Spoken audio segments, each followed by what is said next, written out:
ಹುಡುಕಾಟ ಪ್ರಾರಂಭಿಸಿದ್ದು within 2 hours ಒಳಗಡೆನೆ ಸೌಜನ್ಯ ಸಿಗ್ತಾಳೆ. ಆದ್ರೆ ಶವ ಆಗಿ ಅವಳ ಕೈಗಳನ್ನ ಅವಳದೇ ದುಪಟ್ಟ ಅಂಡ್ ID ಕಾರ್ಡ್ ಇಂದ ಮರಕ್ಕೆ ಕಟ್ಟಿರ್ತಾರೆ. And most brutal part is ಅವಳ ಯೋನಿ, ಅವಳ ಏನಿತ್ತು ಅದ್ರ ಒಳಗಡೆ 6 ಇಂಚ್ ಮಣ್ಣು ತುಂಬಿರ್ತಾರೆ. ಓ ಬಿಡಪ್ಪ, ನಮ್ ಪೊಲೀಸ್ ಅವ್ರಿಗೆ ತಮ್ಮ ಡ್ಯೂಟಿ ಮೇಲೆ ಎಷ್ಟೊಂದು ನಿಷ್ಠೆ ಇದೆ, ಒಂದೇ ದಿನದಲ್ಲಿ ಆರೋಪಿನ ಹಿಡಿದ್ ಬಿಟ್ರಲ್ಲ ಅಂತ ಪೊಲೀಸ್ ಅವ್ರ ಮೇಲೆ ಫುಲ್ ಒಂಥರ ಹೊಗಳ್ತಾ ಇರ್ತಾರೆ.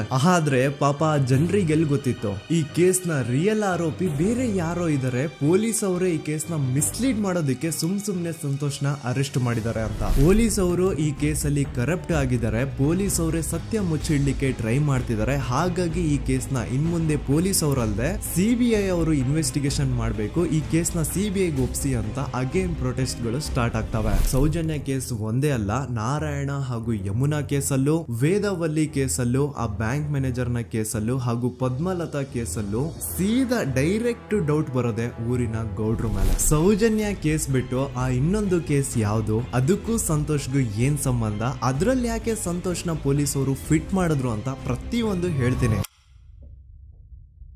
ನಾನು ಈ ಚಾನೆಲ್ ನ ಸ್ಟಾರ್ಟ್ ಮಾಡ್ದಾಗಿಂದ one of the most requested video ಬಂದು ಸೌಜನ್ಯ ಕೇಸ್ ಬಗ್ಗೆ. ಸರಿ, ನಮ್ ದೂತ ಸಭೆಯ ಪ್ರಜೆಗಳು ಇಷ್ಟೊಂದು ಕೇಳ್ತಿದಾರಲ್ಲ, ಈ ಒಂದು ಕೇಸ್ ಬಗ್ಗೆ ವಿಡಿಯೋ ಮಾಡುವ ಅಂತ ಸೌಜನ್ಯ ಕೇಸ್ ಬಗ್ಗೆ ನಾನು ರಿಸರ್ಚ್ ಸ್ಟಾರ್ಟ್ ಮಾಡಿದೆ. ಅಂಡ್ ಟ್ರಸ್ಟ್ ಮೀ, ಎಷ್ಟೊಂದು ಕಾಂಪ್ಲೆಕ್ಸ್ ಈ ಒಂದು ಕೇಸ್ ಇದೆ ಅಂತಂದ್ರೆ ನನ್ ತಲೆನೇ ಕೆಟ್ಬಿಡ್ತು. ಬಟ್ ಡೋಂಟ್ ವರಿ, ನಿಮ್ಗಂತೂ ಪ್ರತಿ ಒಂದನ್ನ ತುಂಬಾ ಸಿಂಪಲ್ ಆಗಿ ಅರ್ಥ ಮಾಡಿಸ್ತೇನೆ. ಅನ್ಕೊಳ್ಳಿ, ಒಂದು ಊರು, ಆ ಊರಲ್ಲಿ ಒಂದು ಗೌಡ್ರ ಕುಟುಂಬ ಇದೆ. ಅಂಡ್ ಆ ಗೌಡ್ರ ಕುಟುಂಬ ತುಂಬಾನೇ ಪವರ್ಫುಲ್, ಲೈಕ್ ನಾವು ಮೂವೀಸ್ ಅಲ್ಲಿ ನೋಡ್ತೀವಲ್ಲ ಹಂಗೆ. ಸೊ ಗೌಡ್ರು ಊರು ಬಂದು ಧರ್ಮಸ್ಥಳ ಅಂತ. ಆ ಒಂದು ಊರಲ್ಲಿ ಇವ್ರಿಗೆ ಸಖತ್ ಕಂಟ್ರೋಲ್ ಇರುತ್ತೆ. ಈವನ್ ಅದೇ ಒಂದು ರೀಜನ್ ಅಲ್ಲಿ ಇರುವಂತಹ ಒಂದು ತುಂಬಾನೇ ಪಾಪ್ಯುಲರ್ ದೇವಸ್ಥಾನನು ಸಹ ಇವರೇ ಕಂಟ್ರೋಲ್ ಮಾಡ್ತಿರ್ತಾರೆ. ಆ ಒಂದು ದೇವಸ್ಥಾನ ಇಂದ ಈ ಗೌಡ್ರ ಕುಟುಂಬಕ್ಕೆ ಎಷ್ಟೊಂದು ದುಡ್ಡು ಬರ್ತಾ ಇರುತ್ತೆ ಅಂತಂದ್ರೆ, ಅದೇ ದುಡ್ಡಲ್ಲಿ ಇವರು ಬೇಜನ್ ಪ್ರೈವೇಟ್ ಪ್ರೈಮರಿ ಅಂಡ್ ಹೈಸ್ಕೂಲ್ಸ್ ನ ಸ್ಥಾಪನೆ ಮಾಡಿರ್ತಾರೆ, ಬೇಜನ್ ಪ್ರೈವೇಟ್ ಮೆಡಿಕಲ್ ಕಾಲೇಜಸ್ ಇರ್ತವೆ, ಅಂಡ್ ಬೇಜನ್ ಪ್ರೈವೇಟ್ ದೊಡ್ಡ ಹಾಸ್ಪಿಟಲ್ಸ್ ಇರ್ತವೆ. ಒಟ್ಟಲ್ಲಿ ಹೇಳ್ಬೇಕು ಅಂತಂದ್ರೆ ದುಡ್ಡಿನ ಸುರಿಮಳೆ ಇವ್ರಿಗೆ. ನೋಡಿ, ನಮ್ಮ ಭಾರತ ದೇಶದಲ್ಲಿ ಒಂದು ಕಾನೂನಿದೆ,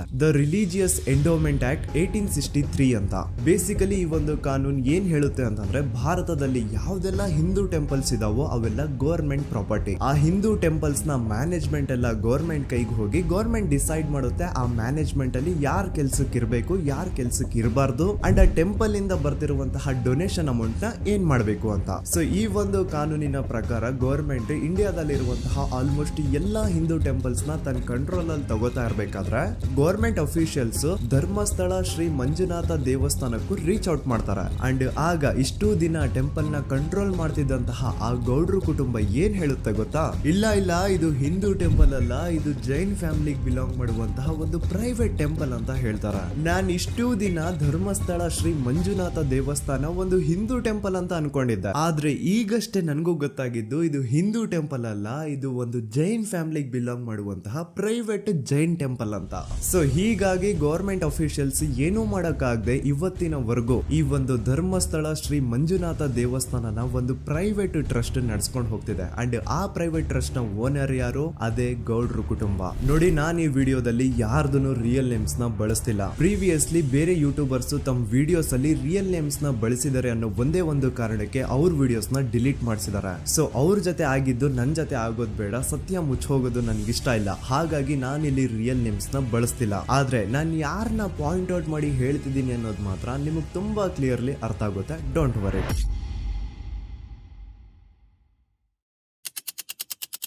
ದಿನಾಂಕ 9/10/2012. A very normal day for everyone except Soujanya.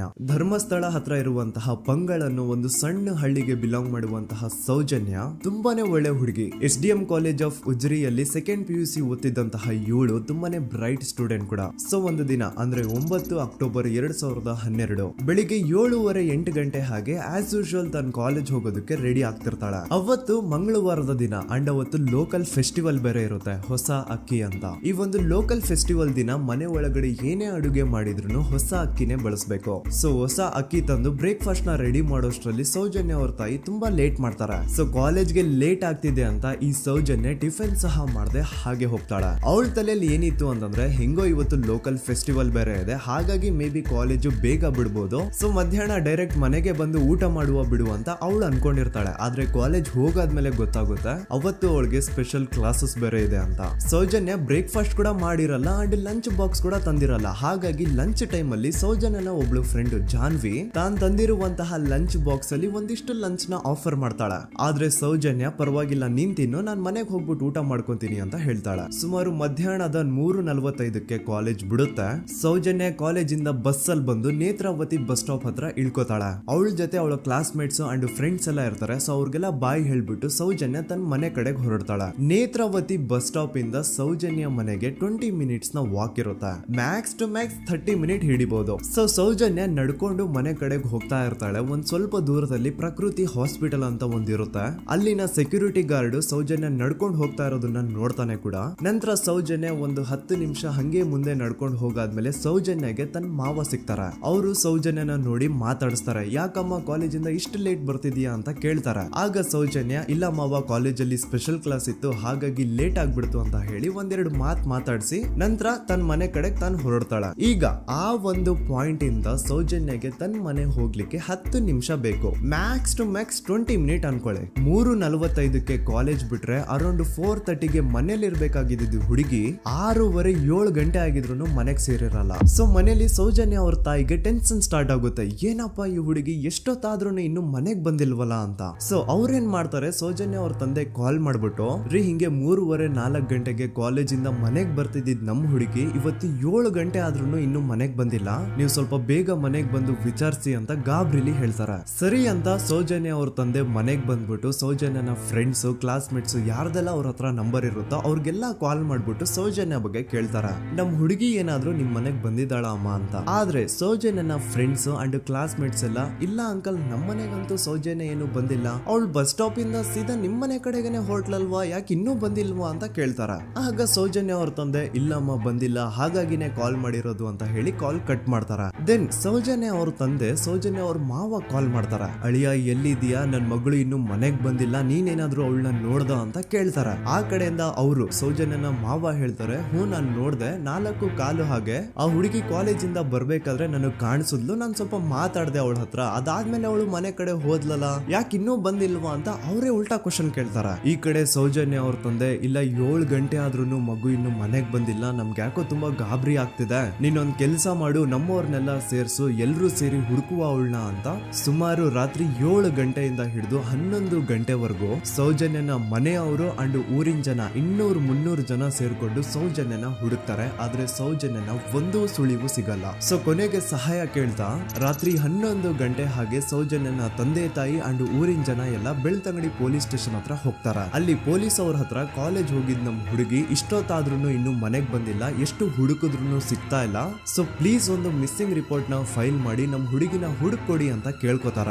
ಆದ್ರೆ ಪೊಲೀಸ್ ಅವರು ಒಪ್ಪಲ್ಲ. ಇಲ್ಲ ಯಾವುದೇ ಪರ್ಸನ್ ಮಿಸ್ಸಿಂಗ್ ಆದ್ರೆ ಆಫ್ಟರ್ 24 ಅವರ್ಸ್ ಆದ್ಮೇಲೆನೆ ರಿಪೋರ್ಟ್ ಫೈಲ್ ಮಾಡಕ್ಕಾಗೋದು. ಸೊ ನೀವ್ ಒಂದ್ ಕೆಲ್ಸ ಮಾಡಿ, ಈಗ ಮನೆಗ್ ಹೋಗಿ ನಾಳೆ ಬೆಳಿಗ್ಗೆವರೆಗೂ ನೋಡಿ, ನಾಳೆ ಬೆಳಿಗ್ಗೆವರೆಗೂ ನಿಮ್ ಮಗಳು ನಿಮ್ ಮನೆಗ್ ಬಂದಿಲ್ಲ ಅಂತಂದ್ರೆ ಆಗ ಬಂದ್ಬಿಟ್ಟು ಮಿಸ್ಸಿಂಗ್ ರಿಪೋರ್ಟ್ ನ ಫೈಲ್ ಮಾಡಿಸಿ ಅಂತ ಹೇಳಿ ಕಳಿಸ್ತಾರ. ಆಗ ಆಲ್ಮೋಸ್ಟ್ ಮಿಡ್ ನೈಟ್ ಆಗಿರೋದ್ರಿಂದ ಅಂಡ್ ಮಳೆ ಬೇರೆ ತುಂಬಾ ಜೋರಾಗಿ ಬರ್ತಾ ಇರುತ್ತೆ. ಸೊ ಈ ಸಿಚುವೇಶನ್ ಅಲ್ಲಿ ಸೌಜನ್ಯನ ಹುಡುಕ್ಲಿಕ್ಕೆ ಆಗಲ್ಲ. ನಾಳೆ ಬೆಳಿಗ್ಗೆ ಸೇರ್ಕೊಂಡು ಅಗೇನ್ ಎಲ್ರು ಸೌಜನ್ಯನ ಹುಡುಕುವ ಅಂತ ಸೌಜನ್ಯನ ಮನೆಯವರು ಅಂಡ್ ಊರಿನ ಜನ ಎಲ್ರು ತಮ್ಮ ಮನೆಗೆ ಹೋಗ್ಬಿಡ್ತಾರ. ನೆಕ್ಸ್ಟ್ ದಿನ ಅಂದ್ರೆ 10 ಅಕ್ಟೋಬರ್ 2012 ಬುಧವಾರದ ದಿನ ಬೆಳಿಗ್ಗೆ 10 ಗಂಟೆ ಹಾಗೆ ಸೌಜನ್ಯನ ಮನೆಯವರು ಅಂಡ್ ಊರಿನ 200-300 ಜನ ಸೇರ್ಕೊಂಡು ಅಗೇನ್ ಸೌಜನ್ಯಗೋಸ್ಕರ ಹುಡುಕಾಟ ಸ್ಟಾರ್ಟ್ ಮಾಡ್ತಾರ. ಹುಡುಕಾಟ ಪ್ರಾರಂಭಿಸಿದ್ದು ವಿತಿನ್ 2 ಅವರ್ಸ್ ಒಳಗಡೆನೆ ಸೌಜನ್ಯ ಸಿಗ್ತಾಳೆ. ಆದ್ರೆ ಶವ ಆಗಿ ಆ 200-300 ಊರಿನ ಜನ ಎಲ್ಲ ಸೇರ್ಕೊಂಡು ಏನ್ ಸೌಜನ್ಯನ ಹುಡುಕ್ತಾ ಇದ್ರು, ಅದ್ರಲ್ಲಿ ಯಾರೋ ಒಬ್ರಿಗೆ ಸೌಜನ್ಯನ ಮನೆಯಿಂದ ಕೇವಲ 10 ನಿಮಿಷ ದೂರದಲ್ಲಿರುವಂತಹ ಒಂದು ಹಳ್ಳನ ದಡದಲ್ಲಿ ಸೌಜನ್ಯ ಮೃತದೇಹ ಸಿಗುತ್ತಾ. ಈಗ ಸತ್ತಿರುವಂತಹ ಸೌಜನ್ಯನ ಡೆಡ್ ಬಾಡಿ ಯಾವ ಒಂದು ಕಂಡೀಷನ್ ಅಲ್ಲಿ ಇತ್ತು ಅಂತ ಹೇಳ್ತೀನಿ, ಸ್ವಲ್ಪ ಗಮನ ಇಟ್ಟು ಕೇಳಿಸ್ಕೊಳ್ಳಿ. ಅವಳ ಕೈಗಳನ್ನ ಅವಳದೇ ದುಪಟ್ಟ ಅಂಡ್ ID ಕಾರ್ಡ್ ಇಂದ ಮರಕ್ಕೆ ಕಟ್ಟಿರ್ತಾರ. ಅವಳ ಬಾಡಿ ಎಲ್ಲ ನೇಕೆಡ್ ಇರುತ್ತೆ, ಮೈ ಮೇಲೆ ಸರಿಯಾದ ಬಟ್ಟೆ ಇರಲ್ಲ, ಮೈ ಮೇಲೆ ಮಲ್ಟಿಪಲ್ ಕಟ್ ಮಾರ್ಕ್ಸ್ ಇರುತ್ತೆ, ತುಂಬಾ ಜೋರಾಗಿ ಹೊಡೆದಿರುವಂತಹ ಗಾಯಗಳು ಮೈ ಮೇಲೆ ಎದ್ದು ಕಾಣಿಸ್ತಿರ್ತವೆ. ಅವಳ ರಿಪ್ಸ್ ಎದೆ ಭಾಗದ ಮೂಳೆಗಳೆಲ್ಲ ಮುರಿದು ಹೋಗ್ಬಿಟ್ಟಿರ್ತವೆ. And most brutal part is ಅವಳ ಯೋನಿ, ಅವಳ ಏನಿತ್ತು ಅದ್ರ ಒಳಗಡೆ 6 ಇಂಚ್ ಮಣ್ಣು ತುಂಬಿರ್ತಾರೆ. ಆ ಬಾಡಿ ಕಂಡೀಷನ್ ನ ನೋಡಿದಾದ್ಮೇಲೆ ಒಂದಂತೂ ತುಂಬಾ ಕ್ಲಿಯರ್ ಆಗಿ ಅರ್ಥ ಆಗುತ್ತೆ, ಅವಳನ್ನ ಯಾರೋ ತುಂಬಾ ಫೋರ್ಸ್ಫುಲಿ ಮಾಡಿ ನಂತರ ನಿರ್ದಯವಾಗಿ ಸಾಯಿಸಿದ್ದಾರೆ ಅಂತ. ಇಲ್ಲಿ ಕ್ರಿಮಿನಲ್ಸ್ ನ ಬುದ್ಧಿವಂತಿಕೆ ನೋಡಿ ಪೊಲೀಸ್ ಅವ್ರಿಗೆ ಏನೂ ಸುಳಿವು ಸಿಗ್ಬಾರ್ದು ಅಂತ ಅವಳ ಯೋನಿ ಒಳಗಡೆ 6 ಇಂಚ್ ಅಷ್ಟು ಮಣ್ಣು ತುಂಬ ಹೋಗಿರ್ತಾರೆ. ಸೊ ದೆನ್ ಪೊಲೀಸ್ ಅವ್ರಿಗೆ ವಿಷಯ ಗೊತ್ತಾಗುತ್ತೆ. ಅವರು ಸ್ಪಾಟ್ ಗೆ ಬಂದು ಸೌಜನ್ಯನ ಬಾಡಿನ ರಿಕವರ್ ಮಾಡಿ ಆ ಒಂದು ಸ್ಪಾಟ್ ನ ಕಂಪ್ಲೀಟ್ ಸೀಸ್ ಮಾಡ್ತಾರೆ. ಒಬ್ಳು ಸಾಮಾನ್ಯ ಮಿಡಲ್ ಕ್ಲಾಸ್ ಹುಡುಗಿ, ಒಬ್ಳು ವೆರಿ ಬ್ರೈಟ್ ಸ್ಟೂಡೆಂಟ್ ನ ಈ ಮಟ್ಟಿಗೆ ಇಷ್ಟು ನಿರ್ದಯವಾಗಿ ಸಾಯಿಸಿರೋದು ಯಾರು? ಇನ್ ಕೇಸ್ ಏನಾದ್ರೂ ಈ ಕ್ರೈಮ್ ಮಾಡಿದವನು ಸಿಕ್ಕಿ ಬಿದ್ರೆ ಅವನ್ನ ಸುಮ್ನೆ ಬಿಡಬಾರ್ದು ಅಂತ ಜನ ಆಕ್ರೋಶ ವ್ಯಕ್ತಪಡಿಸ್ತಾರೆ. ಅಂಡ್ ಗೆಸ್ ವಾಟ್, ನಮ್ ಪೊಲೀಸ್ ಅವರು ಇಷ್ಟೊಂದು ಫಾಸ್ಟ್ ಆಗಿ ಇನ್ವೆಸ್ಟಿಗೇಷನ್ ಕಂಪ್ಲೀಟ್ ಮಾಡ್ತಾರೆ ಅಂತ ನಾನಂತೂ ಎಕ್ಸ್ಪೆಕ್ಟ್ ಮಾಡಿರ್ಲಿಲ್ಲ. ಅಂಡ್ ಈವನ್ ಈ ಒಂದು ವಿಷಯದಿಂದ ಊರಿನ ಜನನು ಶಾಕ್ ಆಗ್ತಾರೆ. ಸೌಜನ್ಯ ಬಾಡಿ ಸಿಕ್ಕಿದ್ದ ನೆಕ್ಸ್ಟ್ ದಿನ ಅಂದ್ರೆ 11 ಅಕ್ಟೋಬರ್ 2012 ಸಂಜೆ 5 ಗಂಟೆ ಹಾಗೆ ಯಾರು ಸೌಜನ್ಯನ ಪಂಡು ಮರ್ಡರ್ ಮಾಡಿದ್ನೋ ಆ ಕ್ರಿಮಿನಲ್ ಕೂಡ ಸಿಕ್ಕಿ ಬೀಳ್ತಾನೆ. ಈಗ ನೀವು ಥಿಂಕ್ ಮಾಡ್ಬೋದು, ಸೌಜನ್ಯನ ಯಾರು ಮರ್ಡರ್ ಮಾಡಿದ್ರು ಅಂಡ್ ಯಾರ ಕ್ರೈಮ್ ನ ಮಾಡಿದ್ರು ಅವನು ನೆಕ್ಸ್ಟ್ ದಿನಾನೇ ಸಿಕ್ಕಿ ಬಿದ್ದ. ಹಾಗಿದ್ರೆ ಈ ಕೇಸ್ ಯಾವಾಗ್ಲೂ ಕ್ಲೋಸ್ ಆಗ್ಬಿಡ್ಬೇಕಿತ್ತು. ಆದ್ರೂ ಸ್ಟಿಲ್ ಇವತ್ತಿನ ದಿನವರೆಗೂ ಯಾಕೆ ಈ ಕೇಸ್ ಪದೇ ಪದೇ ನ್ಯೂಸ್ ಅಲ್ಲಿ ಬರುತ್ತೆ ಅಂದ್ರೆ, ನಮ್ ದೂತ ಸಭೆಯ ಪ್ರಜೆಗಳೇ ರೆಡಿ ಆಗಿ, ಆರೋಪಿ ಸಿಕ್ಕಾದ್ಮೇಲೆ ಈ ಕೇಸು ಕ್ಲೋಸ್ ಆಗಿಲ್ಲ. ಆಕ್ಚುಲಿ ಈ ಕೇಸು ಓಪನ್ ಆಗಿದ್ದೆ ಈಗ. ನೋಡಿ, ಸೌಜನ್ಯನ ಬಾಡಿ ಸಿಕ್ಕಿದ್ದು ನೆಕ್ಸ್ಟ್ ದಿನ ಅಂದ್ರೆ 11 ಅಕ್ಟೋಬರ್ 2012. PSI ಯೋಗೇಶ್ ಅವರು ಯಾರನ್ನ ಈ ಕೇಸಲ್ಲಿ ಅರೆಸ್ಟ್ ಮಾಡಿದ್ರು ಅಂದ್ರೆ ಆತನ ಹೆಸರು ಬಂದು ಸಂತೋಷ್ ರಾವ್. 28-29 ವಯಸ್ಸಿರುವಂತಹ Santosh Rao first of all ಧರ್ಮಸ್ಥಳದವನು ಅಲ್ವೇ ಅಲ್ಲ, ಅವನು ಶೃಂಗೇರಿ. ಅವನು ಸಂತೋಷ್ ರಾವ್ ನ ತಂದೆ ಸ್ಕೂಲ್ ಟೀಚರ್ ಅಂಡ್ ತಾಯಿ ಹೌಸ್ ವೈಫ್. ಸಂತೋಷ್ ಮೊದ್ಲಿಂದನೂ ಒಂದ್ ಸ್ವಲ್ಪ ಮೆಂಟಲಿ ಇಲ್ಲಿರೋದ್ರಿಂದ ಅವನಿಗೆ ವಿದ್ಯೆ ಬರಹ ಅನ್ನೋದು ತಲೆಗೆ ಹೋಗಿರಲ್ಲ. ಹಾಗಾಗಿ ಅವನು ಶೃಂಗೇರಿಯಲ್ಲಿ ಒಂದು ಹೋಟೆಲ್ ಅಲ್ಲಿ ಕೆಲಸ ಮಾಡ್ತಿರ್ತಾನೆ. ಮೆಂಟಲಿ ಅನ್ಸ್ಟೇಬಲ್ ಇದ್ರೂ ಸಹ ಈತನಿಗೆ ದೇವ್ರ ಮೇಲೆ ಬಹಳ ನಂಬಿಕೆ ಇರುತ್ತೆ. ಹಾಗಾಗಿ ತಿಂಗಳಿಗೆ ಒಮ್ಮೆ ಆದ್ರೂ, ಅಟ್ಲೀಸ್ಟ್ 2 ತಿಂಗಳಿಗೆ ಒಮ್ಮೆ ಆದ್ರೂ ಈತ ಯಾವ್ದಾದ್ರು ಒಂದು ಪುಣ್ಯಕ್ಷೇತ್ರಕ್ಕೆ ವಿಸಿಟ್ ಮಾಡಿ ಬರ್ತಿರ್ತಾನೆ. ಹಾಗೇನೆ ಈ ಸತಿನೂ ಸಹ ಈತ ಧರ್ಮಸ್ಥಳಕ್ಕೆ ಬಂದಿರ್ತಾನೆ. ಇವನು ಧರ್ಮಸ್ಥಳಕ್ಕೆ ಬಂದಿದ್ದು ದಿನಾಂಕ 9 ಅಕ್ಟೋಬರ್ 2012. ಈ ದಿನಾಂಕನ ಸ್ವಲ್ಪ ನೋಟ್ ಮಾಡಿ ಇಟ್ಕೊಳ್ಳಿ, ಯಾಕಂತಂದ್ರೆ ಮುಂದೆ ಈ ಕೇಸಲ್ಲಿ ಇದೇ ಮೇಜರ್ ಟರ್ನಿಂಗ್ ಪಾಯಿಂಟ್. ಸೊ ಸೌಜನ್ಯನ ಡೆತ್ ಆಗಿಂತ ಒಂದು ದಿನ ಹಿಂದೆ ಧರ್ಮಸ್ಥಳಕ್ಕೆ ಬಂದಿರುವಂತಹ ಸಂತೋಷ್ ರಾವ್ಗೆ ಎಲ್ಲೂ ಉಳ್ಕೊಳ್ಳಿಕ್ಕೆ ಹೋಟೆಲ್ ಅಲ್ಲಿ ಅಥವಾ ಲಾಡ್ಜ್ ಅಲ್ಲಿ ರೂಮ್ ಸಿಗಲ್ಲ. ರೀಸನ್ ಇಷ್ಟೇ, ಸಂತೋಷ್ ರಾವ್ ನೋಡ್ಲಿಕ್ಕೆ ಸ್ವಲ್ಪ ಮೆಂಟಲಿ ಅನ್ಸ್ಟೇಬಲ್ ಪರ್ಸನ್ ತರ ಇರ್ತಾನೆ. ಅವನ ಅವತಾರ, ಅವನ ವೇಷಭೂಷಣ ಅಷ್ಟು ಸರಿ ಇರಲ್ಲ. ಹಾಗಾಗಿ ಇವನ್ಗೆ ಯಾವುದೇ ಒಂದು ಹೋಟೆಲ್ ಅಲ್ಲಿ ಅಥವಾ ಲಾಡ್ಜ್ ಅಲ್ಲಿ ಎಲ್ಲಿನೂ ರೂಮ್ ಸಿಗಲ್ಲ. ಸೊ ಉಳ್ಕೊಳ್ಳೋಕೆ ಜಾಗ ಸಿಗದೆ ಇವನೇನ್ ಮಾಡ್ತಾನೆ, ಅಲ್ಲೇ ಹತ್ರದಲ್ಲಿರುವಂತಹ ಬಾಹುಬಲಿ ಬೆಟ್ಟಕ್ಕೆ ಹೋಗಿ ಅಲ್ಲಿರುವಂತಹ ಬಾಹುಬಲಿ ಸ್ಟ್ಯಾಚು ಹತ್ರನೇ ಆಶ್ರಯ ತಗೊಳ್ತಾನೆ. ಅಂಡ್ 1-2 ದಿನ ಅವನು ಅಲ್ಲೇ ಉಳ್ಕೋತಾನೆ ಕೂಡ. ಡೇ ಟೈಮ್ ಅಲ್ಲಿ ಧರ್ಮಸ್ಥಳಕ್ಕೆ ಬಂದು ಧರ್ಮಸ್ಥಳ ಶ್ರೀ ಮಂಜುನಾಥ ದೇವಸ್ಥಾನದಲ್ಲಿದ್ದು ಅಲ್ಲೇ ಪ್ರಸಾದ ಊಟ ಎಲ್ಲ ಮಾಡಿ ನಂತರ ನೈಟ್ ಆಗ್ತಿದ್ದಂಗೆ ಬಾಹುಬಲಿ ಬೆಟ್ಟಕ್ಕೆ ಹೋಗಿ ಆ ಸ್ಟ್ಯಾಚು ಹತ್ರನೇ ಮಲ್ಕೊಳ್ತಿರ್ತಾನೆ.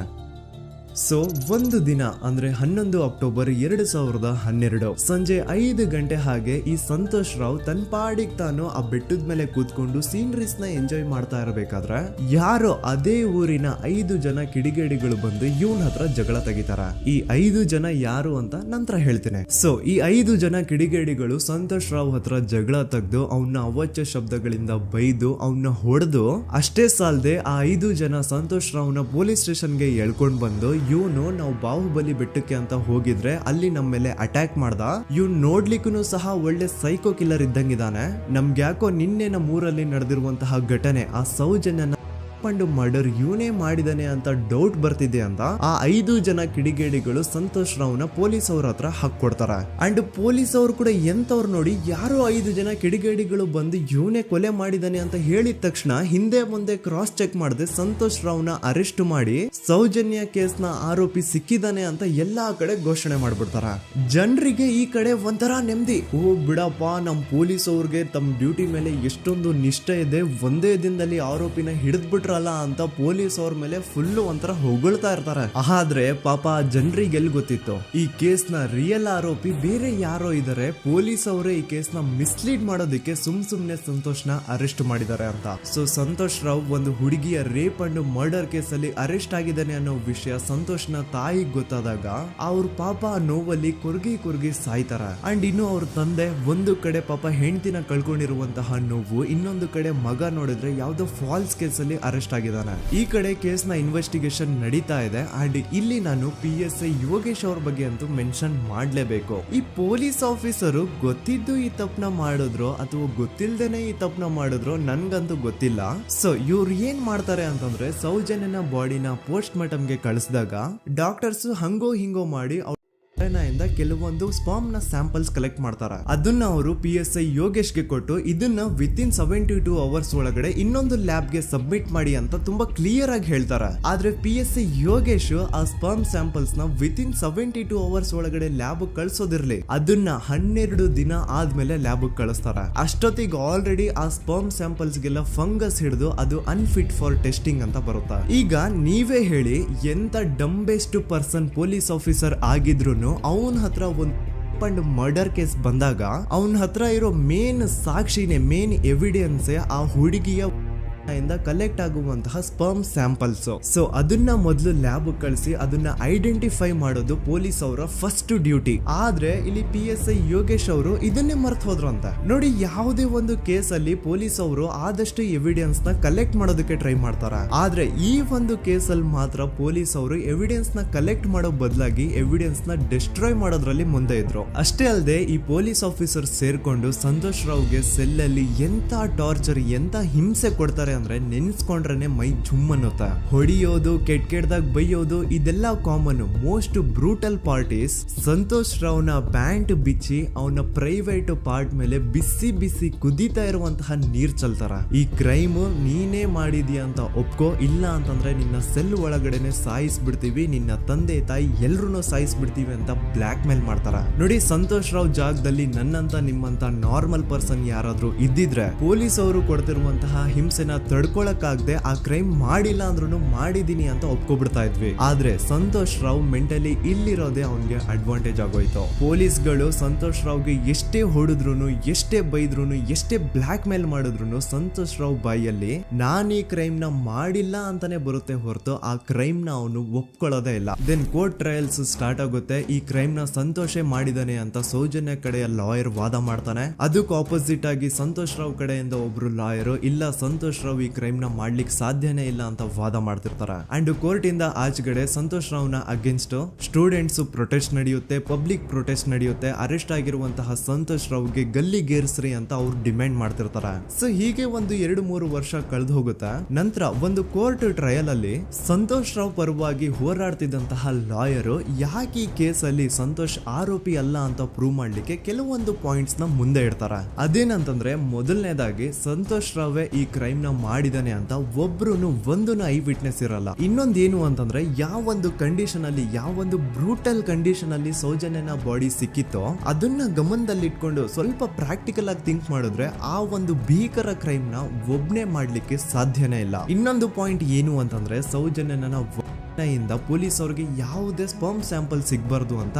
6 ಇಂಚು ಅಷ್ಟು ಮಣ್ಣು ಹಾಕಿರ್ತಾರ. ಸೊ ಈಗ ನೀವೇ ಹೇಳಿ, ಮೆಂಟಲಿ ಇಲ್ಲಿರುವಂತಹ ಪರ್ಸನ್ಗೆ ಇಷ್ಟೊಂದು ಬುದ್ಧಿವಂತಿಕೆ ಇರುತ್ತಾ ಅನ್ಕೊಳ್ಳಿ. ಅಷ್ಟೊಂದು ಬುದ್ಧಿವಂತಿಕೆ ಅವ್ನಿಗಿದ್ರೂ ಆ ಕ್ರೈಮ್ ಮಾಡಾದ್ಮೇಲೆ ಅವನ ಊರಿಂದ ಓಡ್ ಹೋಗ್ಬೋದಾಗಿತ್ತು. ಆದ್ರೆ ಮತ್ತ್ಯಾಕೆ ಅವನು ಅದೇ ಊರಲ್ಲೇ ಇರ್ತಾನೆ. ಅಂಡ್ ಸೌಜನ್ಯ ಕೊನೆಯದಾಗಿ ಪ್ರಕೃತಿ ಹಾಸ್ಪಿಟಲ್ ಮುಂದ್ಗಡೆಯಿಂದ ನಡ್ಕೊಂಡು ಹೋಗ್ತಾ ಇರ್ಬೇಕಾದ್ರೆ ಆ ಪ್ರಕೃತಿ ಹಾಸ್ಪಿಟಲ್ ನ ಸೆಕ್ಯೂರಿಟಿ ಗಾರ್ಡ್ ನೋಡ್ತಾನೆ. ಅಂಡ್ ಪ್ರಕೃತಿ ಹಾಸ್ಪಿಟಲ್ ನ ಆಚೆಗಡೆ CCTV ಕ್ಯಾಮರಾನು ಇರುತ್ತೆ. ಸಡನ್ಲಿ ಆ CCTV ಫುಟೇಜ್ ಕೂಡ ಕಾಣೆ ಆಗ್ಬಿಡುತ್ತಾ. ಇನ್ನೊಂದೇನು ಅಂತಂದ್ರೆ, ಸೌಜನ್ಯನ ಮರ್ಡರ್ ಆಗಿದ್ದು ನೆಕ್ಸ್ಟ್ ದಿನಾನೇ ಪೊಲೀಸ್ ಅವರು ಆರೋಪಿನ ಹಿಡಿದ್ರು. ಸೊ ಹಾಗಿದ್ದಾಗ ಆ ಕಲೆಕ್ಟ್ ಮಾಡಿರುವಂತಹ ಸ್ಪರ್ಮ್ ಸ್ಯಾಂಪಲ್ಸ್ ನ ಲ್ಯಾಬ್ ಗೆ ಕಳಿಸಿ ಇವನೇ ಆರೋಪಿ ಅಂತ ಕನ್ಫರ್ಮ್ ಮಾಡೋ ಬದಲಾಗಿ ಯಾಕೆ ಪೊಲೀಸ್ ಅವರು ಆ ಸ್ಪರ್ಮ್ ಸ್ಯಾಂಪಲ್ಸ್ ನ ತಮ್ಮ ಹತ್ರನೇ ಇಟ್ಕೊಂಡು 12 ದಿನವರೆಗೂ ಅದಕ್ಕೆ ಫಂಗಸ್ ಹಿಡಿಯೋವರೆಗೂ ಕಾದು ಆಮೇಲೆ ಅದನ್ನ ಲ್ಯಾಬ್ ಕಳಿಸಿದ್ರು. ಅಂಡ್ ಮೇನ್ ಇಂಪಾರ್ಟೆಂಟ್ ಆಗಿ ಸಂತೋಷ್ ರಾವ್ಗೆ ಒಂದು ಗುಪ್ತ ರೋಗ ಇರುತ್ತೆ, ಅದೇ ಫಿಮೋಸಿಸ್ ಅಂತ. ಈ ಕಾಯಿಲೆ ಏನು ಅಂತ ನಾನು ಈ ವಿಡಿಯೋದಲ್ಲಿ ಡೀಟೇಲ್ಡ್ ಆಗಿ ಎಕ್ಸ್ಪ್ಲೈನ್ ಮಾಡ್ಲಿಕ್ಕೆ ಆಗಲ್ಲ.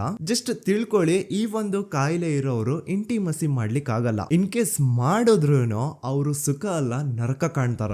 ಸೊ ಇಷ್ಟೆಲ್ಲ ವ್ಯಾಲಿಡ್ ಪಾಯಿಂಟ್ಸ್, ಇಷ್ಟೆಲ್ಲ ಫ್ಯಾಕ್ಟ್ಸ್ ಕಣ್ ಮುಂದೆ ಇರಬೇಕಾದ್ರೆ ಸ್ಟಿಲ್ ಪೊಲೀಸ್ ಅವರು ಯಾಕೆ ಈ ಕ್ರೈಮ್ ನ ಸಂತೋಷ್ ರಾವೇ ಮಾಡಿದಾನೆ ಅಂತ ಇವನ್ ಹಿಂದೆ ಬಿದ್ದಿದ್ದಾರೆ. ಯಾಕೆ ಅವರು ಈ ಕ್ರೈಮ್ ಇವನ್ ಬಿಟ್ರೆ ಬೇರೆ ಯಾರಾದ್ರೂ ಮಾಡಿರ್ಬೋದಲ್ಲ ಅಂತ ಆ ಆಂಗಲ್ ಅಲ್ಲಿ ಇನ್ವೆಸ್ಟಿಗೇಷನ್ ಮಾಡ್ತಿಲ್ವಲ್ಲ ಅಂತ ಪೊಲೀಸ್ ಅವರ ಇನ್ವೆಸ್ಟಿಗೇಷನ್ ಮೇಲೆ ಈಗ ಕ್ವಶನ್ ಬರುತ್ತೆ. So after hearing all of this, ಎಲ್ಲರಿಗೂ ಈಗ ಪೊಲೀಸ್ ಅವರ ಇನ್ವೆಸ್ಟಿಗೇಷನ್ ಇನ್ವೆಸ್ಟಿಗೇಷನ್ ಮೇಲೆ ಡೌಟ್ ಬರುತ್ತೆ. ಅಂಡ್ ಈವನ್ ಸೌಜನ್ಯ ಅವ್ರ ಮನೆಯವರು ಕೂಡ ನಿಜವಾದ ಆರೋಪಿ ಸಂತೋಷ್ ಅಲ್ಲ ಅಂತ ತಮ್ಮ ಅಭಿಪ್ರಾಯನ ವ್ಯಕ್ತಪಡಿಸ್ತಾರೆ. ಆಗ ಅಲ್ಲಿವರೆಗೂ ಸಂತೋಷ್ ರಾವ್ನ ಗಲ್ಲಿಗೇರಿಸಿ ಅಂತ ಏನು student protest and public protest ಎಲ್ಲ ನಡೀತಾ ಇತ್ತು, ಈಗ ಅದೆಲ್ಲ ನಿಂತು ಹೋಗಿ ಎಲ್ಲಾ ಹೇಟ್ ರೇಟ್ ಪೊಲೀಸ್ ಅವ್ರ ಕಡೆಗೆ ಹೋಗುತ್ತೆ. ಪೊಲೀಸ್ ಅವರು ಈ ಕೇಸಲ್ಲಿ ಕರಪ್ಟ್ ಆಗಿದ್ದಾರೆ, ಪೊಲೀಸ್ ಅವರೇ ಸತ್ಯ ಮುಚ್ಚಿಡ್ಲಿಕ್ಕೆ ಟ್ರೈ ಮಾಡ್ತಿದ್ದಾರೆ. ಹಾಗಾಗಿ ಈ ಕೇಸ್ನ ಇನ್ಮುಂದೆ ಪೊಲೀಸ್ ಅವರಲ್ಲದೆ ಸಿಬಿಐ ಅವರು ಇನ್ವೆಸ್ಟಿಗೇಷನ್ ಮಾಡಬೇಕು, ಈ ಕೇಸ್ನ ಸಿಬಿಐ ಒಪ್ಸಿ ಅಂತ ಅಗೇನ್ ಪ್ರೊಟೆಸ್ಟ್ ಗಳು ಸ್ಟಾರ್ಟ್ ಆಗ್ತವೆ. ಸೊ ಧರ್ಮಸ್ಥಳದಲ್ಲಿ ಇಷ್ಟೊಂದು ಹೋರಾಟಗಳಾಗ್ತಿದಾವೆ, ಒಬ್ಳು ಹುಡುಗಿ ಜೊತೆ ಇಷ್ಟೊಂದು ಅನ್ಯಾಯ ಆಗಿದೆ,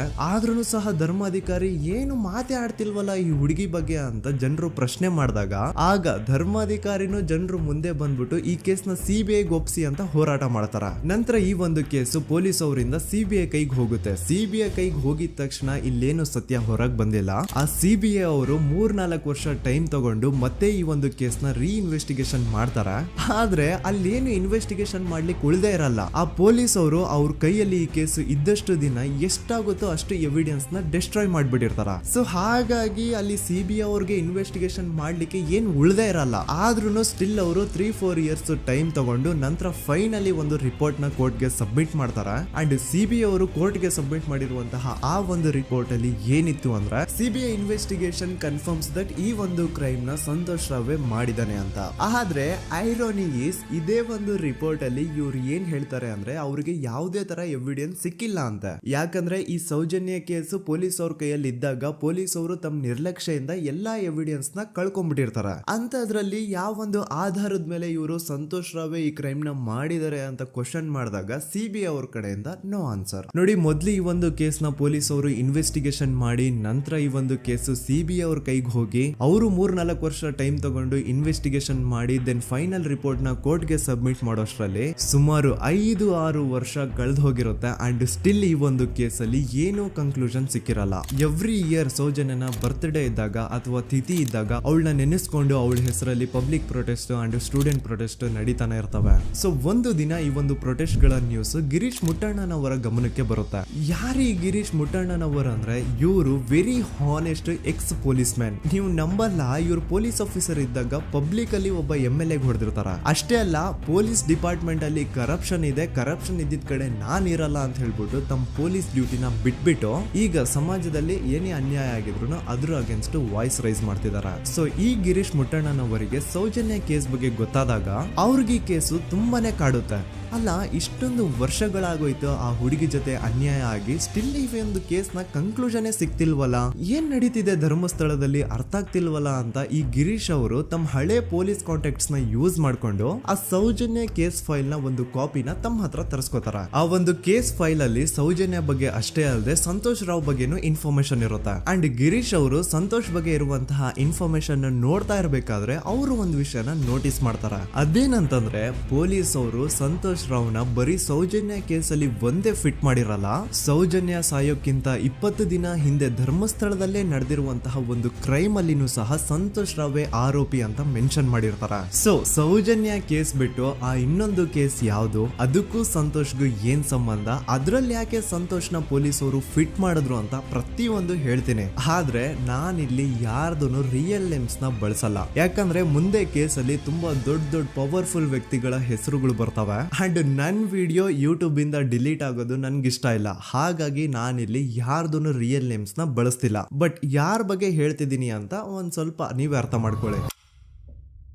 ನೋಡಿ, ಧರ್ಮಸ್ಥಳದಲ್ಲಿ ಮಾಫಿಯಾ ಕೈಂಡ್ ಆಫ್ ನಡೆಸ್ತಿರುವಂತಹ ಒಂದು ವೆರಿ ಪವರ್ಫುಲ್ ಗೌಡ್ರು ಕುಟುಂಬ ಇದೆ. ಇವ್ರ ಹತ್ರ ಬೇಜನ್ ಆಸ್ತಿ, ಬೇಜನ್ ದುಡ್ಡು, ಬೇಜನ್ ಪವರ್, ಬೇಜನ್ ಇನ್ಫ್ಲೂಯೆನ್ಸ್ ಎಲ್ಲಾನು ಇದೆ. ಆ ಊರಲ್ಲಿ ಈ ಗೌಡ್ರು ಕುಟುಂಬದ್ದು ಎಷ್ಟೊಂದು ಕಂಟ್ರೋಲ್ ಇದೆ ಅಂತಂದ್ರೆ ಅವ್ರನ್ನ ಎದುರು ಹಾಕೊಳ್ಳೋರೆ ಯಾರು ಇಲ್ಲ. ಅಂಡ್ ಈ ಒಂದು ಗೌಡ್ರು ಕುಟುಂಬ ಒಂದು ಪ್ರೈವೇಟ್ ಟ್ರಸ್ಟ್ ಹೆಸರಲ್ಲಿ ಒಂದು ವೆರಿ ಪಾಪ್ಯುಲರ್ ದೇವಸ್ಥಾನನ ಸುಮಾರು ವರ್ಷಗಳಿಂದ ತಲೆ ಮಾರುಗಳಿಂದನೂ ನಡ್ಸ್ಕೊಂಡ್ ಬಂದಿರ್ತಾರ. ಅದೇ ಒಂದು ದೇವಸ್ಥಾನದಲ್ಲಿ 60 ವರ್ಷ ವಯಸ್ಸಾಗಿರುವಂತಹ ನಾರಾಯಣ ಅನ್ನೋ ಒಬ್ಬ ವ್ಯಕ್ತಿ ಮಾವುತನಾಗಿ ಕೆಲಸ ಮಾಡ್ತಿರ್ತಾನೆ. ನಾರಾಯಣ ಅವ್ರ ತಂದೆನೂ ಅದೇ ದೇವಸ್ಥಾನದಲ್ಲಿ ಮಾವುತಾಗಿ ಕೆಲಸ ಮಾಡ್ತಾ ಇದ್ರು, ಅವ್ರ ತಂದೆನೂ ಅದೇ ದೇವಸ್ಥಾನದಲ್ಲಿ ಮಾವುತಾಗಿ ಕೆಲಸ ಮಾಡ್ತಾ ಇದ್ರು. ಸೊ ಹೀಗೆ ತಲೆ ಮಾರುಗಳಿಂದ ಮಾವುತಾಗಿನೇ ನಾರಾಯಣನ ಕುಟುಂಬ ಆ ಒಂದು ದೇವಸ್ಥಾನದಲ್ಲಿ ಕೆಲಸ ಮಾಡ್ತಾ ಇರುತ್ತೆ. ಸೊ ಒಮ್ಮೆ ತುಂಬಾ ವರ್ಷಗಳ ಹಿಂದೆ ನಾರಾಯಣ ಅವ್ರ ತಂದೆ ಆ ದೇವಸ್ಥಾನದಲ್ಲಿ ಮಾವುತಾಗಿ ಕೆಲಸ ಮಾಡ್ತಾ ಇರ್ಬೇಕಾದ್ರೆ ಆಗಿನ ದೇವಸ್ಥಾನದ ಧರ್ಮಾಧಿಕಾರಿ ಆ ಮಾವುತನ ಕೆಲ್ಸದ ಮೇಲೆ ಇರುವಂತಹ ನಿಷ್ಠೆ, ಅವನ ನಿಯತ್ತು ಅಂಡ್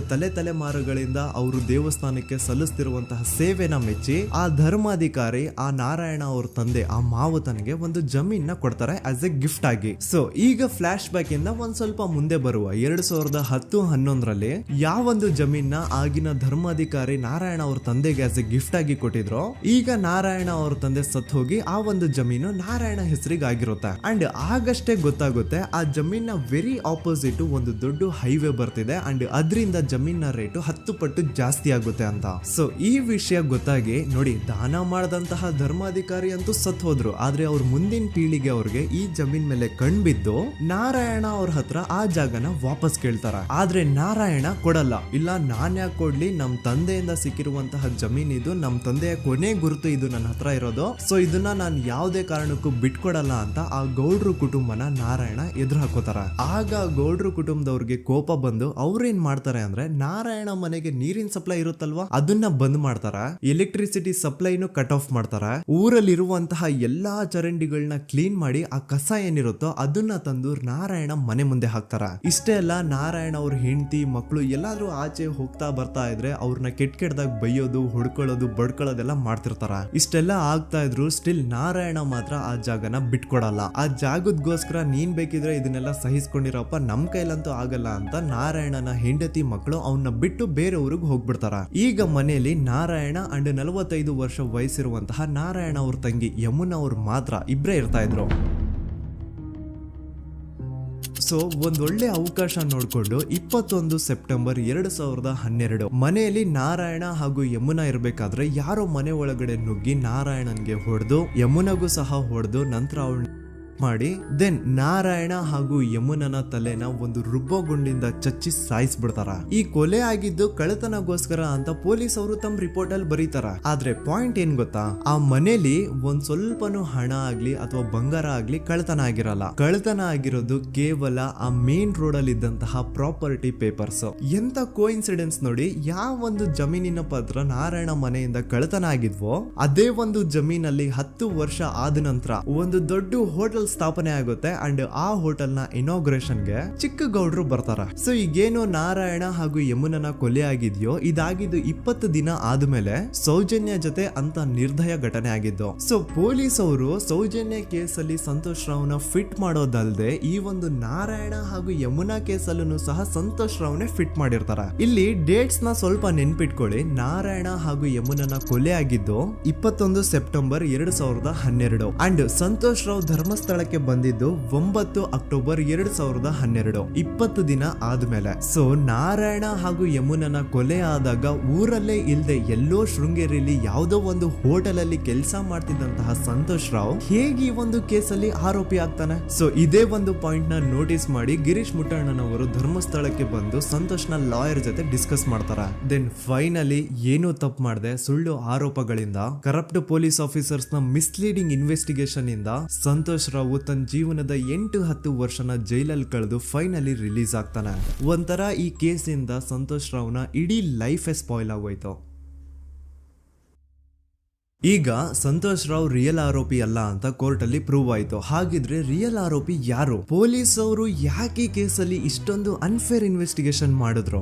ಯಾರ ರಿಯಲ್ ಹೆಸರನ್ನ ಮುಚ್ಚಿಡ್ಲಿಕ್ಕೆ ಪೊಲೀಸ್ ಆಫೀಸರ್ಸ್ ಈ ಒಂದು ಕೇಸಲ್ಲಿ ಸಂತೋಷ್ ರಾವ್ನ ಸಿಗ್ಹಾಕ್ಸಿದ್ರು? ಇದೆಲ್ಲ ಥಿಂಕ್ ಮಾಡ್ತಾ ಹೋದ್ರೆ ನೋಡಿ ಆ ಊರಲ್ಲಿ ಆ ಪೊಲೀಸ್ ಆಫೀಸರ್ಸ್ಗೆ ಲಂಚ ಕೊಡೋಷ್ಟು, ಒಂದು ಪೊಲೀಸ್ ಇನ್ವೆಸ್ಟಿಗೇಷನ್ ನ ಸ್ಟಾಪ್ ಮಾಡೋಷ್ಟು ಅಥವಾ ಇನ್ವೆಸ್ಟಿಗೇಷನ್ ನ ಮಿಸ್ಲೀಡ್ ಮಾಡೋಷ್ಟು ಇನ್ಫ್ಲೂಯೆನ್ಸ್ ಆಗ್ಲಿ, ಪವರ್ ಆಗ್ಲಿ ಅಥವಾ ಮನಿ ಆಗ್ಲಿ ಊರಿನ ಗೌಡ್ರು ಹತ್ರ ಮಾತ್ರ ಇದ್ದಿದ್ದು. ಸೊ ಈಗ ಸಂಶಯದ ಮುಳ್ಳು ಗೌಡ್ರು ಕಡೆ ತಿರುಗುತ್ತಾ ನೋಡಿ. ಪೊಲೀಸ್ ಅವರು ಸುಮ್ನೆ ಸಂತೋಷ್ ರಾವ್ನ ನಾರಾಯಣ ಹಾಗೂ ಯಮುನಾ ಕೇಸಲ್ಲಿ ಫಿಟ್ ಮಾಡಿದ್ರು. ಈಗ ಆ ಒಂದು ಕೊಲೆ ಪ್ರಕರಣಕ್ಕೂ ಸಂತೋಷ್ ರಾವ್ಗೂ ಏನು ಸಂಬಂಧನೇ ಇರ್ಲಿಲ್ಲ. ಹಂಗೆ ಥಿಂಕ್ ಮಾಡಿ ನಾರಾಯಣ ಸತ್ರೆ ಅಥವಾ ಅವನ ತಂಗಿ ಯಮುನಾ ಸತ್ರೆ ಯಾರಿಗ ಅಡ್ವಾಂಟೇಜ್ ಆಗುತ್ತೆ? ಊರಿನ ಗೌಡ್ರಿಗೆ, ಯಾಕಂದ್ರೆ ಅವ್ರಿಗ ಜಮೀನ್ ಸಿಗುತ್ತಾ. ಸೊ ಈಗ ನಾರಾಯಣ ಹಾಗೂ ಯಮುನಾ ಕೇಸಲ್ಲಿ ಸಂತೋಷ್ ರಾವ್ ಆರೋಪಿ ಅಲ್ಲ ಅಂತ ಪ್ರೂವ್ ಆದ್ಮೇಲೆ ಹಾಗಿದ್ರೆ ಆ ಕೊಲೆ ಮಾಡ್ದವ್ರು ಯಾರು ಅಂತ ಹಾಗೆ ಥಿಂಕ್ ಮಾಡಿದ್ರೆ ಗಿರೀಶ್ ಮುಟ್ಟಣ್ಣನವರಿಗೆ ಆ ಊರಿನ ಗೌಡ್ರ ಮೇಲೆ ಡೌಟ್ ಬರುತ್ತೆ. ಅದೇ ಒಂದು ಡೌಟ್ ಅಲ್ಲಿ ಗಿರೀಶ್ ಮುಟ್ಟಣ್ಣನವರು ಮಹೇಶ್ ತಿಮ್ರೊಡ್ಡಿ ಅಂತ ಇನ್ನೊಬ್ರ ಜೊತೆ ಸೇರ್ಕೊಂಡು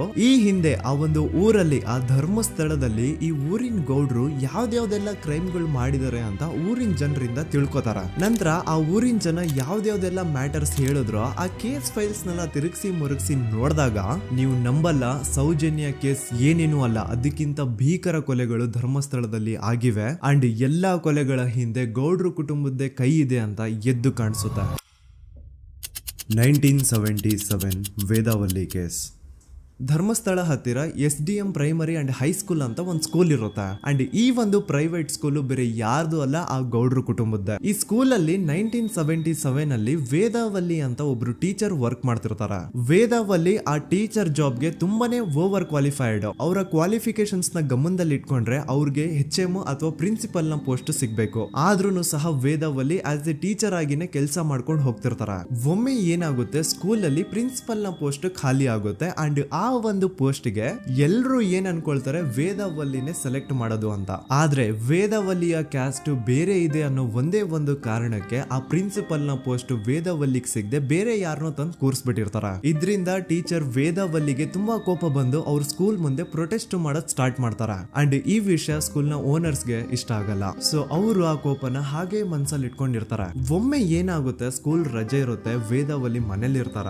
ಅಂಡ್ ಅವ್ರ ಹಸ್ಬೆಂಡ್ ಡಾಕ್ಟರ್ ಅರಳೆ ಅವ್ರಿಗೆ ಯಾವ್ದೋ ಬೇರೆ ಊರಲ್ಲಿ ಒಂದು ಕಾಲೇಜ್ ಅಲ್ಲಿ ಸೆಮಿನಾರ್ ಏನೋ ಇರುತ್ತೆ. ಸೊ ಅವರು ಅಲ್ಲಿಗೆ ಹೋಗಿರ್ತಾರೆ. ಈಗ ಮನೇಲಿ ಇರೋದು ವೇದಾವಲ್ಲಿ ಒಂದೇ. ಇದೇ ಒಂದು ಅವಕಾಶನ ನೋಡ್ಕೊಂಡು ಯಾರೋ ವೇದಾವಲ್ಲಿ ಅವ್ರ ಮನೆಗೆ ನುಗ್ಗಿ ವೇದಾವಲ್ಲಿಗೆ ಹೊಡೆದು ನಂತರ ಅವ್ರನ್ನ ಜೀವಂತವಾಗಿ ಸುಟ್ಬಿಡ್ತಾರ. ಸ್ವಲ್ಪ ಹೊತ್ತು ನಂತರ ರಾತ್ರಿ ಆಗ್ತಿದ್ದಂಗೆ ಡಾಕ್ಟರ್ ಅರಳೆ ಅವರು ಮನೆಗೆ ವಾಪಸ್ ಬರ್ತಾರೆ. ಅಂಡ್ ಮನೆ ಒಳಗಡೆ ಬಂದ್ ನೋಡಿದ್ರೆ ವೇದಾವಲ್ಲಿ ಅವರು ಸತ್ ಹೋಗಿ ಅವರ ಬಾಡಿ ಸುಟ್ ಹೋಗಿ ನೆಲದ ಮೇಲೆ ಬಿದ್ದಿದೆ. ಹೆಂಡತಿನ ಕಳ್ಕೊಂಡಿರುವಂತಹ ದುಃಖನ ಸೈಡ್ಗೆ ಇಟ್ಟು ಡಾಕ್ಟರ್ ಅರಳೆ ಅವರು ಮೊದ್ಲು ಪೊಲೀಸ್ ಸ್ಟೇಷನ್ ಹೋಗ್ಬಿಟ್ಟು ನಮ್ ಮನೆಗೆ ನಾನು ಇಲ್ದೇ ಇರುವಂತಹ ಸಮಯನ ನೋಡ್ಕೊಂಡು ಯಾರೋ ಮನೆ ಒಳಗಡೆ ನುಗ್ಗಿ ನನ್ನ ಹೆಂಡತಿನ ಹೊಡೆದು ನಂತರ ಅವಳನ್ನ ತುಂಬಾ ಭೀಕರವಾಗಿ ಸಾಯಿಸಿದರೆ ಅಂತ ಪೊಲೀಸ್ ಅವ್ರಿಗೆ ರಿಪೋರ್ಟ್ ಕೊಡಕ್ ಹೋದ್ರೆ ಅಲ್ಲಿ ಪೊಲೀಸ್ ಅವರು ಉಲ್ಟಾ ಡಾಕ್ಟರ್ ಅರಳೆ ಮೇಲೆನೆ FIR ಬರ್ದು ನೀನೇ ನಿನ್ ಹೆಂಡತಿನ ಸಾಯಿಸಿದ್ಯಾ, ನಾಟಕ ಮಾಡಬೇಡ ಅಂತ ಅವ್ರನ್ನೇ ಅರೆಸ್ಟ್ ಮಾಡ್ಬಿಡ್ತಾರ. ನಂತರ 2-3 ವರ್ಷ ಜೈಲಲ್ಲೇ ಇದ್ದು ಡಾಕ್ಟರ್ ಅರಳೆ ಅವರು ತಮ್ಮ ಫ್ರೆಂಡ್ಸ್ ಅಂಡ್ ಫ್ಯಾಮಿಲಿ ಮೂಲಕ ಎವಿಡೆನ್ಸ್ ನೆಲ್ಲ ಕಲೆಕ್ಟ್ ಮಾಡಿಸಿ ತಾನ ಕೊಲೆನ ಮಾಡಿಲ್ಲ,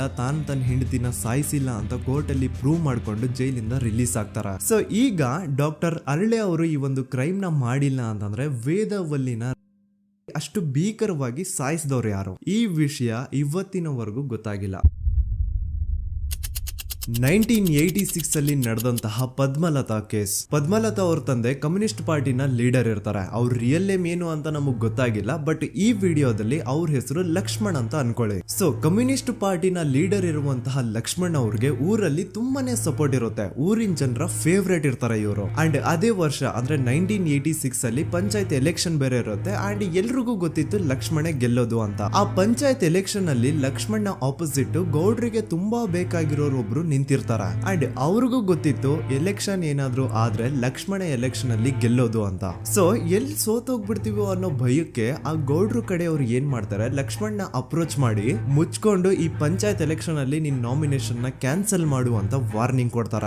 ಆದ್ರೆ ಲಕ್ಷ್ಮಣ್ ಅವರು ಅಂಜದೆ ನೀವ್ ಏನ್ ಮಾಡ್ತಿರೋ ಮಾಡ್ಕೊಳ್ರಿ, ಆದ್ರೆ ನಾನ್ ಮಾತ್ರ ನಾಮಿನೇಷನ್ ನ ಕ್ಯಾನ್ಸಲ್ ಮಾಡಲ್ಲ ಅಂತ ಆ ಗೌಡ್ರು ಕುಟುಂಬನ ಎದುರು ಹಾಕೋತಾರ. ದೆನ್ ಎಂತ ಕೋಇನ್ಸಿಡೆನ್ಸ್ ನೋಡಿ, ನೆಕ್ಸ್ಟ್ ಡೇನೆ ಲಕ್ಷ್ಮಣ್ ಅವ್ರ ಮಗಳು ಪದ್ಮಲತಾ ಕಿಡ್ನಾಪ್ ಆಗ್ತಾಳ. ಸುಮಾರು 56 ದಿನ ಅವಳನ್ನ ಯಾರೋ ಕಿಡ್ನಾಪ್ ಮಾಡ್ತಾರೆ. ಅಂಡ್ ಆ 56 ದಿನ ಡೈಲಿ ಅವಳನ್ನ ಶೋಷಣೆ ಕೂಡ ಮಾಡ್ತಾರ. ನಂತರ 56 ದಿನ ಆದ್ಮೇಲೆ ಪದ್ಮಲತನ ಬಾಡಿ ನೇತ್ರಾವತಿ ನದಿಲಿ ತೇಲ್ತಾ ಸಿಗುತ್ತಾ. ಆಸ್ ಎಕ್ಸ್ಪೆಕ್ಟೆಡ್ ಈ ಕೇಸಲ್ಲೂ ಪೊಲೀಸ್ ಅವ್ರ ಕಡೆಯಿಂದ ಪ್ರಾಪರ್ ಇನ್ವೆಸ್ಟಿಗೇಷನ್ ಆಗಲ್ಲ. ಅಂಡ್ ಯಾರ್ ಪದ್ಮಲತನ ಕಿಡ್ನಾಪ್ ಮಾಡಿದ್ರು, ಯಾರು ಅವಳನ್ನ 15 ದಿನವರೆಗೂ ಶೋಷಣೆ ಮಾಡಿ ನಂತರ ಅವಳನ್ನ ಅಷ್ಟು ಭೀಕರವಾಗಿ ಸಾಯಿಸಿದ್ರು ಅಂತ ಇವತ್ತಿನ ದಿನದವರೆಗೂ ಗೊತ್ತಾಗಿಲ್ಲ.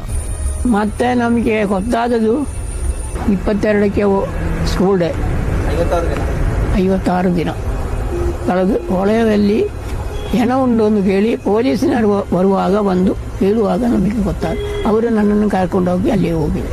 ಇನ್ನೊಂದು ಲಾಸ್ಟ್ ಕೇಸ್ ಇದೆ, ಇದು ಅರ್ಲಿ 2000 ಅಲ್ಲಿ ನಡೆದಿರೋದು. ಇವ್ರದ್ದು ಅಷ್ಟಾಗಿ ಡೀಟೇಲ್ಸ್ ನಾನು ಹೇಳಲ್ಲ, ಜಸ್ಟ್ ಮೇಲ್ ಹೇಳ್ತೇನೆ. 2000 ಇಸ್ವಿಯಲ್ಲಿ ಧರ್ಮಸ್ಥಳದಲ್ಲಿ 2 ಫಿನಾನ್ಸ್ ಬ್ಯಾಂಕ್ ಇರ್ತಾವೆ. ಒಂದು ಅಗೇನ್ ರಿಯಲ್ ನೇಮ್ ತಗೊಳ್ಳೋದು ಬೇಡ, ಲೈಕ್ ಜಸ್ಟ್ ಸಹಕಾರ ಗ್ರಾಮೀಣ ಬ್ಯಾಂಕ್ ಅನ್ಕೊಳ್ಳಿ. ಅಂಡ್ ಇನ್ನೊಂದು ಬಂದ್ಬಿಟ್ಟು SDM ಫೈನಾನ್ಸ್ ಪ್ರೈವೇಟ್ ಲಿಮಿಟೆಡ್. ಈ SDM ಫೈನಾನ್ಸ್ ಪ್ರೈವೇಟ್ ಲಿಮಿಟೆಡ್ ಬಂದು ಗೌಡ್ರು ಕುಟುಂಬ ಅವ್ರಿಗೆ ಸೇರಿದ್ದು. ಆ ಕಡೆ ಇವ್ರ ಆಪೋಸಿಟ್ ಏನದು ಗ್ರಾಮೀಣ ಬ್ಯಾಂಕ್ ಇತ್ತು, ಅದರಲ್ಲಿ ಒಬ್ಬ ಮ್ಯಾನೇಜರು ಬಡವ್ರಿಗೆ ಸಹಾಯ ಆಗ್ಲಿ ರೈತರಿಗೆ ಸಹಾಯ ಆಗ್ಲಿ ಅಂತ ತುಂಬಾ ಕಡಿಮೆ ಬಡ್ಡಿಗೆ ಲೋನ್ ಕೊಡ್ತಿರ್ತಾನೆ. ಇದ್ರಿಂದಾಗಿ ಧರ್ಮಸ್ಥಳದಲ್ಲಿ ಆಲ್ಮೋಸ್ಟ್ ಎಲ್ಲಾ ಕಸ್ಟಮರ್ಸ್ ಆ ಗ್ರಾಮೀಣ ಬ್ಯಾಂಕ್ ಕಡೆಗೆ ಹೋಗ್ತಿರ್ತಾರೆ.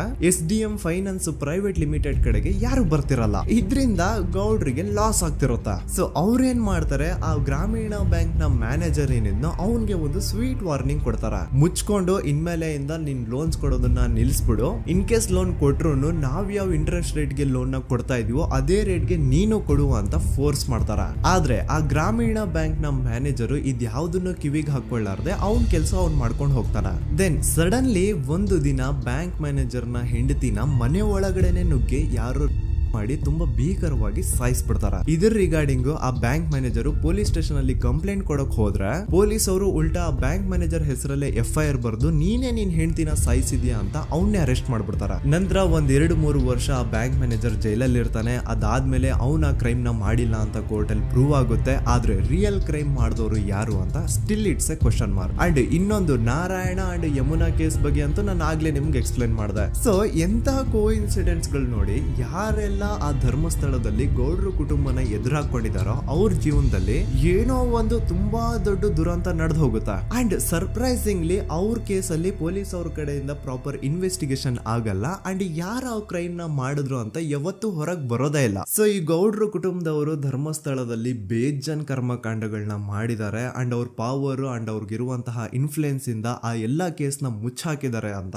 ಮಹೇಶ್ ಹಾಗೂ ಗಿರೀಶ್ ಮುಟ್ಟಣ್ಣನವರ ಹೇಳಿಕೆ ಆಗಿದೆ. ಸೊ ಗೌಡ್ರು ಫ್ಯಾಮಿಲಿನ ಟ್ರ್ಯಾಕ್ ರೆಕಾರ್ಡ್ ನೋಡಿದ್ರೆ ಧರ್ಮಸ್ಥಳದಲ್ಲಿ ಒಂದು ಹುಡುಗಿನ ರೇಪ್ ಅಂಡ್ ಮರ್ಡರ್ ಮಾಡಿ ದೆನ್ ಪೊಲೀಸ್ ಅವ್ರಿಗೆ ಲಂಚ ಕೊಟ್ಟು ಇನ್ವೆಸ್ಟಿಗೇಷನ್ ನ ಮಿಸ್ಲೀಡ್ ಮಾಡೋಷ್ಟು ಪವರ್ ಇನ್ಫ್ಲೂಯೆನ್ಸ್ ಈ ಗೌಡ್ರು ಕುಟುಂಬಕ್ಕೆ ಮಾತ್ರ ಇರೋದು. ಈಗ ಸಂತೋಷ್ ರಾವ್ ಅಂತೂ ಸೌಜನ್ಯ ಕೇಸಲ್ಲಿ ಆರೋಪಿ ಅಲ್ಲ ಅಂತ ಪ್ರೂವ್ ಆಯ್ತು. ಹಾಗಿದ್ರೆ ರಿಯಲ್ ಆರೋಪಿ ಯಾರು? ನೆನಪು ಮಾಡ್ಕೊಳ್ಳಿ, 11 ಅಕ್ಟೋಬರ್ 2012 ಸಂಜೆ 5 ಗಂಟೆ ಹಾಗೆ ಬಾಹುಬಲಿ ಬೆಟ್ಟದಲ್ಲಿ ಸಂತೋಷ್ ರಾವ್ ತನ್ನ ಪಾಡಿಗೆ ತಾನು ಸೀನರೀಸ್ ನ ಎಂಜಾಯ್ ಮಾಡ್ಕೊಂಡು ಸುಮ್ನೆ ಕೂತಿರ್ಬೇಕಾದ್ರೆ ಅವನ ಹತ್ರ 5 ಜನ ಕಿಡಿಗೇಡಿಗಳು ಬಂದು ಜಗಳ ತೆಗಿತಾರ. ಆ 5 ಜನ ಕಿಡಿಗೇಡಿಗಳು ಯಾರು ಅಂತ ನಾನು ಇಲ್ಲಿವರೆಗೂ ನಿಮ್ಗೆ ಹೇಳಿಲ್ಲ. ಸೊ ಅವರು ಬೇರೆ ಯಾರು ಅಲ್ಲ, ಚಿಕ್ಕ ಗೌಡ್ರು ಮಗ ನಿಶಾಂತ್ ಜೈನ್ ನ ವೆರಿ ಕ್ಲೋಸ್ ಫ್ರೆಂಡ್ಸ್. ಅವ್ರು ದಣಿ ಮಾಡಿರುವಂತಹ ಕ್ರೈಮ್ ಅಲ್ಲಿ ಬೇರೆ ಯಾರಾದ್ರೂ ಸಿಗಿಸ್ಬೇಕಲ್ಲ ಅಂತ ಇವ್ರು ಬಕ್ರ ಹುಡುಕ್ತಾ ಇರ್ಬೇಕಾದ್ರೆ ಆಗ ಇವ್ರಿಗೆ ಸಿಗೋದೆ ಸಂತೋಷ್ ರಾವ್. ಅಗೇನ್ ಇನ್ನೊಂದು ಎಂತ ಕೋಇನ್ಸಿಡೆನ್ಸ್ ನೋಡಿ, ಸಂತೋಷ್ ರಾವ್ ಸೌಜನ್ಯ ಕೇಸಲ್ಲಿ ಅರೆಸ್ಟ್ ಆದ ನಂತರ